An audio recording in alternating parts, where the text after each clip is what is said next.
Hello and welcome to YCZ classes. बच्चों, हम chemical reactions of metals पढ़ रहे हैं। हमने पहली रिएक्शन पढ़ी थी, reaction of metals with oxygen of air. Second reaction आज हम पढ़ेंगे, reaction of metals with water. तो यहाँ पे आप देखेंगे बेटा, reaction of metals with water में कि metals react with water to produce metal hydroxide and hydrogen gas. ये आपने याद रखना है बेटा कि आप एक जनरल रिएक्शन बनाएंगे, M stands for metal, plus अगर आप H2O करेंगे गिव्स, यहाँ पे आप लिखेंगे metals on reacting with water produce metal hydroxide. तो मेटल हाइड्रोक्साइड आप लिखेंगे जनरल रिएक्शन में मेटल हाइड्रोक्साइड, और प्लस करेंगे आप हाइड्रोजन गैस। हाइड्रोजन गैस ये एक रिएक्शन रहेगी बेटा हमारी यहाँ पे। इसको हम पर्टिकुलरली लिखते जाएंगे अभी एग्जांपल्स लेके, लेकिन फिलहाल आप देखिए कि metals react with water to produce metal hydroxide और हाइड्रोजन गैस। बट यहाँ पे ध्यान रखना है, all metals do not react with water.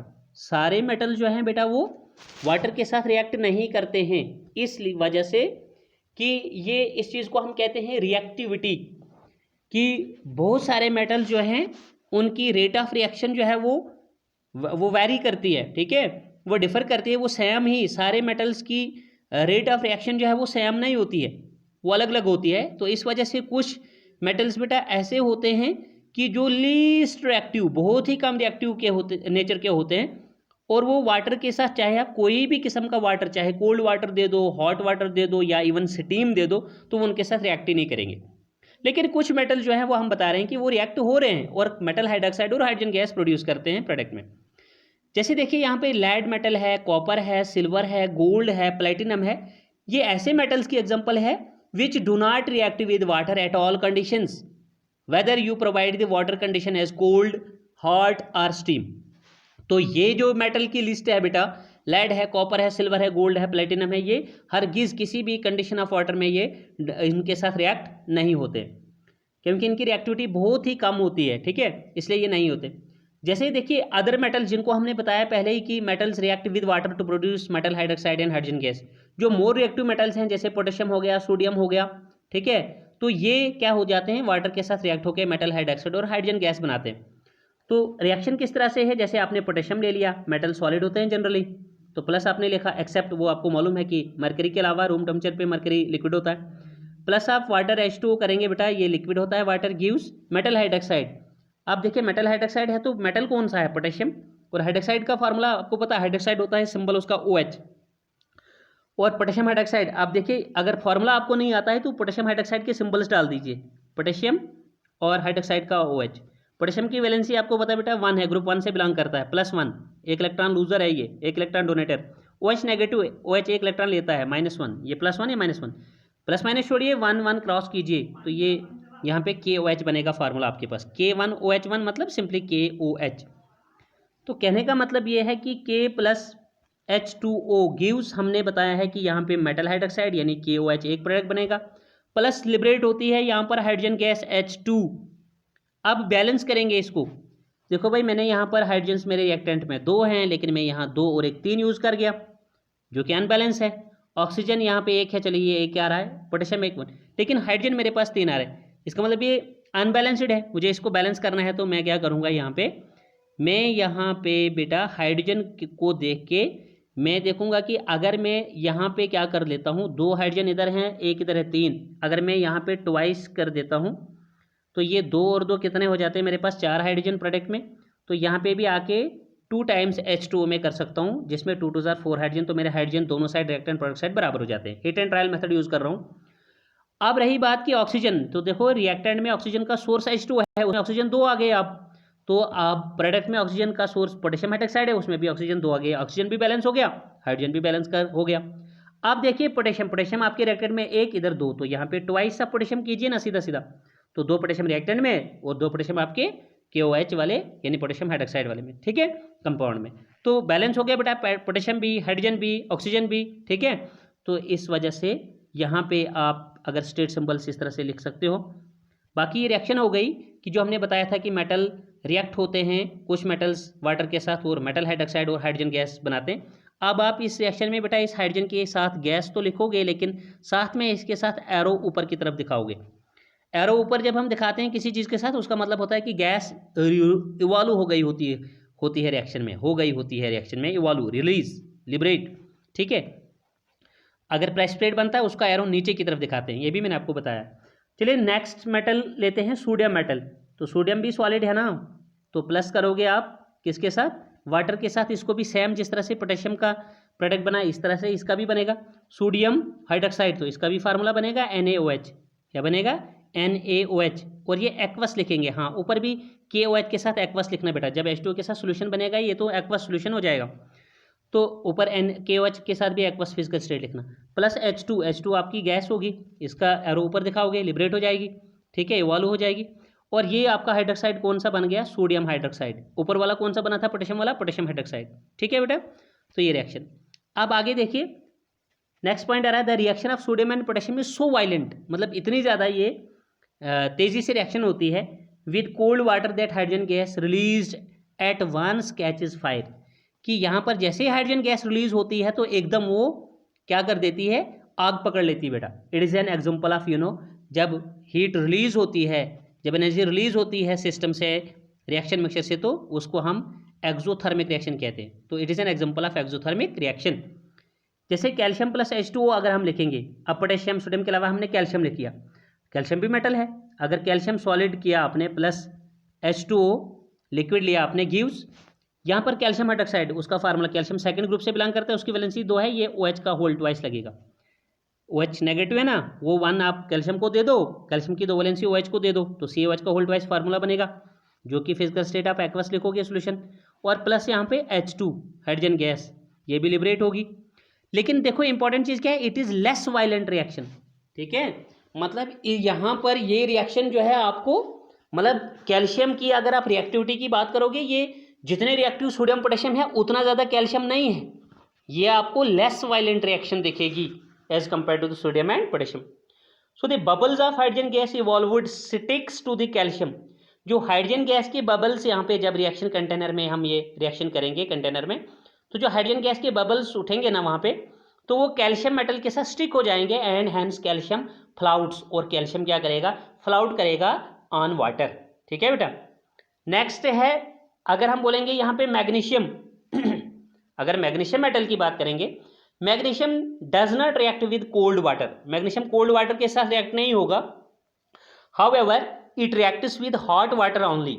जैसे अगर आप मैग्नीशियम दोगे, मेटल है प्लस सॉलिड मेटल है प्लस H2O अब आप लिक्विड बता रहे हो, लेकिन यहाँ पे आप बताओगे, क्या बताओगे आप, मेरे ख्याल से यहाँ पे आप नहीं गैस नहीं, आप इसको क्या बोलोगे कि यहाँ आप बताओगे हॉट वाटर, इसको हॉट लिखना, कोल्ड नहीं, ये हॉट है, गिव्स, तो यहाँ पे बन जाएगा ये MgOH का होल ट्वाइस है, इसका फार्मूला मैग्नीशियम हाइड्रोक्साइड, और इसका फिजिकल स्टेट एक्वस आपको सोल्यूशन है ये, तो प्लस आप लिखोगे H2 हाइड्रोजन गैस है फिजिकल स्टेट इसका, और एरो अपवर्ड दिखाओगे कि ये हाइड्रोजन गैस है, लिबरेट होगी, ठीक है बेटा।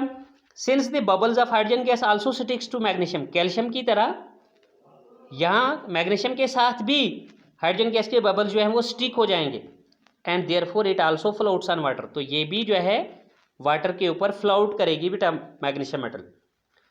तो मेटल्स लाइक एल्युमिनियम, जैसे मेटल्स एल्युमिनियम है, आयरन है, जिंक है, do not react with cold और हॉट वाटर, ये ना ही कोल्ड वाटर ना ही hot water, but they react with steam, लेकिन ये स्टीम के साथ एक कंडीशन है यहाँ पे इन मेटल्स के लिए, एल्युमिनियम जैसे मेटल के लिए, आयरन जैसे मेटल के लिए, जिंक जैसे मेटल के लिए, ये कोल्ड और हॉट वाटर से तो नहीं होंगे रिएक्ट, लेकिन हमें वाटर को और ज़्यादा पावरफुल बनाना पड़ेगा, स्टीम की शक्ल में हमें वाटर को यूज़ करना पड़ेगा यहाँ पर इन मेटल्स के साथ, तब जाकर ये इन मेटल्स के साथ रिएक्ट होंगे। तो हम लिख रहे हैं जैसे एल्युमिनियम के साथ रिएक्शन लिख रहे हैं यहाँ पे, एल्युमिनियम प्लस आप यहाँ पे लिखोगे बेटा एल्युमिनियम, ठीक है, एल्युमिनियम सॉलिड है, प्लस आप कर रहे हो H2O, लेकिन आप देख रहे हो नीचे मैं इसको लिख रहा हूँ फिजिकल स्टेट गैस भी लिख रहा हूँ, लेकिन आप इस गैस को समझोगे कि ये स्टीम की शक्ल में यहाँ पे यूज्ड वाटर है, गिव्स।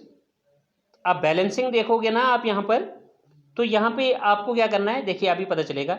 एल्युमिनियम का ऑक्साइड जो है उसका फॉर्मूला आपको पता है, Al2O3, ठीक है, क्लास 9 से पढ़ रहे हो। Al2O3, और मैंने सिखाया भी आपको फार्मूला कैसे बनाते हैं। सिंबल्स लिखिए, वैलेंसी लिखिए, क्रॉस कीजिए वैलेंसी, फार्मूला बन जाएगा। तो Al2O3 आपका एल्युमिनियम ऑक्साइड सॉलिड है, प्लस यहाँ पे जो है बेटा क्या आ जाएगी, हाइड्रोजन गैस H2 जो कि गैस है। अब देखिए यहाँ पर जो आप बैलेंस करेंगे इसको आप लिखेंगे Al2, आइडिया यहाँ से लेंगे बैलेंसिंग का, हीट एंड ऑयल से, हीट एंड ऑयल मेथड से। Al2 आ रहा है, यहाँ पे आप लिखेंगे 2 टाइम्स एल्युमिनियम, प्लस H2O है तो यहाँ पे गिव्स अस, यहाँ लिखेंगे आप Al2। देखो आप Al2O3 हो गया यहाँ पे आपका। तो हाइड्रोजन जो है, देखो बेटा यहाँ पे हाइड्रोजन आपके पास कितने हैं, 2 हाइड्रोजन हैं, और रिएक्टेंट में हाइड्रोजन का सोर्स जो है वो है आपका H2O, और ऑक्सीजन को मैं देख रहा हूँ तो ऑक्सीजन फिलहाल यहाँ पर 3 है। भाई ये तो ऑड नंबर है, हम इसको क्या करेंगे, यहाँ पे फटाफट से हम ऑक्सीजन को यहाँ पर 3 टाइम्स करेंगे, क्योंकि मेरे पास ऑक्सीजन 3 बन रहे हैं Al2O3 में, तो मैं 3 ऑक्सीजन को बैलेंस करता हूँ यहाँ पर 3 टाइम्स करके। यहाँ पे 3 ऑक्सीजन मेरे रिएक्टेंट प्रोडक्ट साइड बैलेंस हो जाते हैं, बदले में यहाँ पर हाइड्रोजन मेरे 3 2 6 हो रहे हैं रिएक्टेंट में। तो प्रोडक्ट में भी मुझे करना पड़ेगा कि जहाँ हाइड्रोजन का सोर्स प्रोडक्ट में H2 है वहाँ मुझे 3 टाइम्स H2 करना पड़ेगा, 3 2 6 हाइड्रोजन। ठीक है, ये टैली हो गए, तो ये रिएक्शन बैलेंस भी हो गई। ठीक है बेटा, नेक्स्ट इसी तरह से आप आयरन के साथ दे सकते हो, Fe ये सॉलिड है, प्लस H2O, लेकिन ये भी मैं बता रहा हूँ कि ये स्टीम लेनी पड़ेगी आपको, water in the form of steam gives, ये बनाएगा फेरोफेरिक ऑक्साइड, इसको कहते हैं Fe3O4। क्या नाम लिखा है मैंने यहाँ पे, फेरोफेरिक ऑक्साइड, ये सॉलिड है बेटा, और प्लस H2 गैस रिलीज होगी।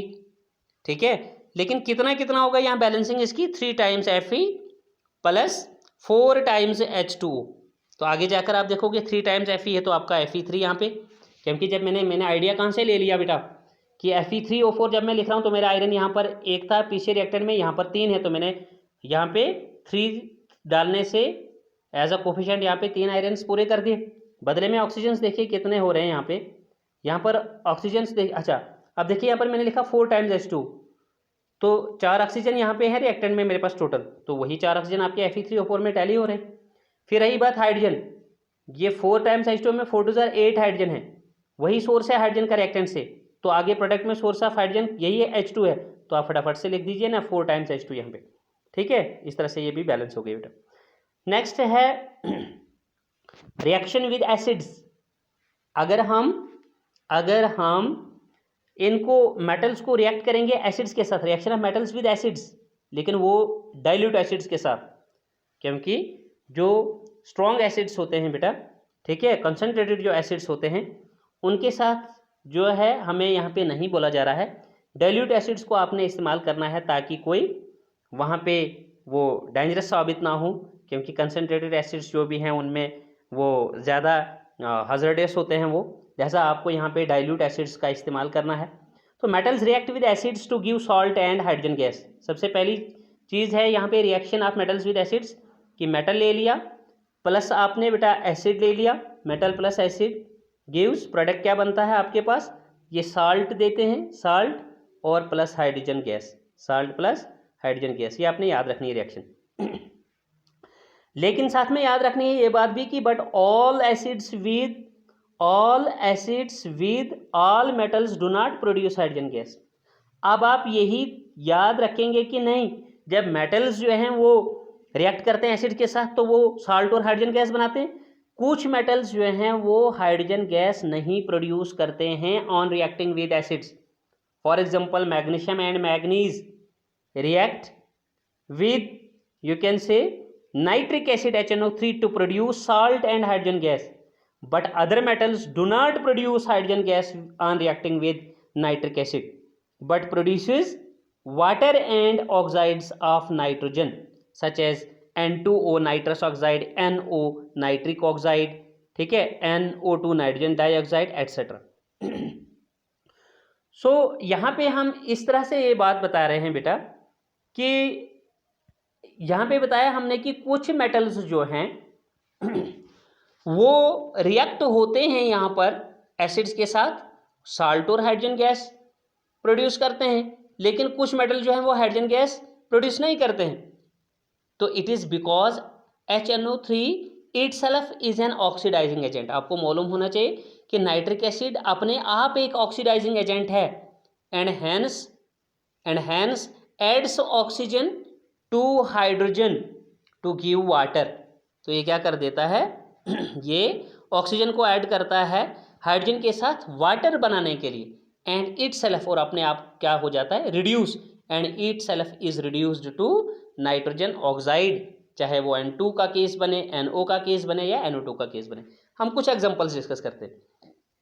जैसे मान लीजिए अगर हम सोडियम मेटल को रिएक्ट करते हैं HCl हाइड्रोक्लोरिक एसिड के साथ, तो यहाँ पे रिएक्शन क्या बनेगी, साल्ट, जो बेसिक रिएक्शन हमने बताई थी साल्ट एंड हाइड्रोजन गैस, तो वो यहाँ पे बन रहा है, साल्ट यहाँ पे बनेगा NaCl और हाइड्रोजन गैस यहाँ पे H2 लिबरेट होगी बेटा, ठीक है। तो आप फटाफट से बताओगे, आप बैलेंस करोगे ना, तो क्लोरीन आपके पास कितने हैं, NaCl यहाँ पे तो एक है, लेकिन अब हाइड्रोजन का केस, हाइड्रोजन से आपने ये लेना, हाइड्रोजन आपके दो है ना, तो यहाँ टैली करोगे बैलेंस करोगे तो 2 टाइम्स, तब आपके हाइड्रोजन 2, लेकिन बदले में क्लोरीन 2 हो गए, क्लोरीन 2 को पूरा करोगे राइट साइड पे भी तो ट्वाइस ऐसे मारना पड़ेगा, तो सोडियम 2 हो जाएंगे। अब आपको यहाँ सोडियम 2 लिखने पड़ेंगे। तो हिट एंड ट्रायल मेथड से हम इस तरह से बेटा इसको बैलेंस करेंगे। लेकिन कहने का मतलब है कि सोडियम मेटल को जब हम हाइड्रोक्लोरिक एसिड के साथ ट्रीट करेंगे तो हमारे पास साल्ट, सोडियम क्लोराइड और हाइड्रोजन गैस प्रोडक्ट प्रोड्यूस होंगे। इसी तरह से जब आप पोटेशियम को लोगे बेटा 2 टाइम्स, जिस तरह से सोडियम की रिएक्शन बनी इसी तरह से पोटेशियम की भी बनेगी, 2 times potassium plus 2 times HCl gives us 2 times KCl potassium chloride plus hydrogen gas, okay, ये लिबरेट होगी। नेक्स्ट जो रिएक्शन है बेटा वो है reaction of metals with salt solutions, यानी साल्ट का सॉल्यूशन, साल्ट को वाटर के साथ डिसॉल्व करना है, सॉल्यूशन बनाना है, उन साल्ट सॉल्यूशंस के साथ मेटल्स की reaction, reaction of metals with salt solutions. तो देखिए on reacting metals with salt solutions that is compounds, more reactive metals displace less reactive metals from there compounds. आपने चैप्टर 1 पढ़ा था ना, chemical reactions and chemical equations, वहां पर मैंने displacement reactions आपको बताई थी। डिस्प्लेसमेंट रिएक्शन होती है सिंगल डिस्प्लेसमेंट जिसको बोलते हैं, the reactions in which a more reactive element displaces a less reactive element from its compound. Less reactive element compound में होता है, उस कंपाउंड को जब हम एक मोर रिएक्टिव एलिमेंट के साथ रिएक्ट करते हैं तो वो मोर रिएक्टिव एलिमेंट वहाँ कंपाउंड में मौजूद लेस रिएक्टिव एलिमेंट को डिस्प्लेस कर देता है और वहाँ रेस्ट पार्ट के साथ खुद को कंबाइन करके कंपाउंड बना देता है। डबल डिस्प्लेसमेंट में आयंस एक्सचेंज होते हैं, ये सिंगल डिस्प्लेसमेंट की मैं बात कर रहा हूँ। तो देखिए यहाँ पे जैसे मैंने ये बता दिया, more reactive metal displaces less reactive metal from their compounds in solution, that is displacement reaction takes place in this case। ये जो रिएक्शन है ये सिंगल डिस्प्लेसमेंट जिसको हम बोलते हैं, जो आपने चैप्टर फर्स्ट में पढ़ी थी, डिस्प्लेसमेंट, और वो भी single displacement reaction, SDR, single displacement reaction. देखिए जैसे एग्जांपल लेते हैं Zn, आपको मालूम है Zn लिया, जिंक लिया आपने मेटल, प्लस आपने कॉपर सल्फेट लिया बाई साल्ट, कॉपर सल्फेट, और उसका जब एक्वस मतलब सोल्यूशन वाटर के साथ बनाओगे ना, फिर जिंक के साथ ट्रीट करोगे तो कॉपर सल्फेट में जो ये मेटल कॉपर है इसकी रिएक्टिविटी और जिंक की रिएक्टिविटी को अगर कंपेयर करेंगे, zinc will found to be more reactive as compare to copper. Zinc will displace here in this reaction copper, so it will produce in the product ZnSO4। CuSO4 के बजाय आपको क्या मिलेगा, ZnSO4, और ये सोल्यूशन में ही मिलेगा तो एक्वस, और प्लस जिस तरह से यहाँ जिंक अकेले हो गया था इस तरह से आपका कॉपर यहाँ पे अलग हो जाएगा, कॉपर की रिडक्शन हो जाएगी, यहाँ पे आपको ज्ञान ऑफ इलेक्ट्रॉन करेगा ये, ठीक है, तो ये Cu कॉपर अलग हो जाएगा। इसी तरह से आप नेक्स्ट रिएक्शन लिख सकते हो, लेड Pb, ये सॉलिड है, प्लस आप CuCl2 बेटा CuCl2 करोगे इसके साथ, ठीक है, तो ये बनेगा आपके पास गिव्स, ये क्या देगा आपको, PbCl2 लेड डाइक्लोराइड या लेड क्लोराइड एक्वस, और प्लस बनाएगा Cu, यानी लेड यहाँ पे क्या कर रहा है, हमने मेन चीज़ देखनी है, लेड जो है वो कॉपर को डिस्प्लेस कर रहा है इस कंपाउंड से, तो लेड की कॉपर की जगह लेड आ रहा है, PbCl2 हो रहा है, और प्लस जो है वो Cu हम अलग से लिख रहे हैं सॉलिड फॉर्म में कॉपर को, ठीक है बेटा। तो ये थी reaction of metals with salt solutions. तो नेक्स्ट रिएक्शन जो है reaction of metals with chlorine, ये बेटा हम नेक्स्ट लेक्चर में करेंगे, ठीक है। तो आज के लेक्चर में हम इतना ही करेंगे, होप कि पूरा लेक्चर जो है वो आपको समझ में आ गया हो। तो लास्टली बताना चाहूँगा कि अगर आप अभी भी मेरे चैनल पे नए हैं बेटा, अभी तक आपने चैनल सब्सक्राइब नहीं किया है तो प्लीज़ चैनल को सब्सक्राइब कीजिए, लाइक कीजिए और ज़्यादा से ज़्यादा शेयर कीजिए, और पास में दिए गए बेल आइकन को भी प्रेस कीजिए ताकि आपको फ्यूचर का हर एक वीडियो जो है वो आप तक पहुंच जाए। तो आज के लेक्चर में इतना ही, good bye, take care, stay fit and stay